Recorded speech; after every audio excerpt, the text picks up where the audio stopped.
ఈ సంక్రాంతి సంబరానికి కాల్దూతున్న చిరంజీవి 150 చిత్రం ఖైదీ నెంబర్ 150కి పెద్ద షాక్. ఈ సినిమాకు సంబంధించిన ప్రీ రిలీజ్ ఫంక్షన్ ని ఈ నెల 4న విజయవాడలోని ఇందిరాగాంధీ మున్సిపల్ స్టేడియంలో చేయాలని చిత్ర బృందం నిర్ణయించిన సంగతి తెలిసిందే.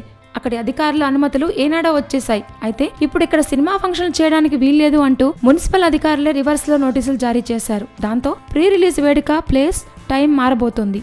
ఈ నెల 7న విజయవాడ లేదంటే గుంటూరులో ప్రీ రిలీజ్ ఫంక్షన్ నిర్వహించనున్నారు. ముందు అనుమతులు ఇచ్చిన అధికారులే ఇప్పుడు కుదరదు అనడంలో అర్థమేంటో తెలియడం లేదు. దీని వెనక రాజకీయపరమైన కారణాలేమన్నా ఉన్నాయా అనే దిశగా ఫ్యాన్స్ చర్చించుకుంటున్నారు. ఇదివరకు Janata garage pre release function కూడా ఇందిరాగాంధీ మున్సిపల్ స్టేడియంలోనే నిర్వహిద్దామనుకున్నారు. అయితే అప్పుడు నాన్ ఎన్టీఆర్ ఫ్యాన్స్ కోర్టుకెళ్లి స్టే తెచ్చుకున్నారు. ఆ స్టే చూపించి ఇప్పుడు ఖైదీ నెంబర్ 150ని కూడా అడ్డుకోవాలని చూస్తున్నారు. కోర్టు స్టే ఇచ్చిందన్న సంగతి మున్సిపల్ అధికారులకు అనుమతులు మంజూరు చేస్తున్నప్పుడు తెలీదా?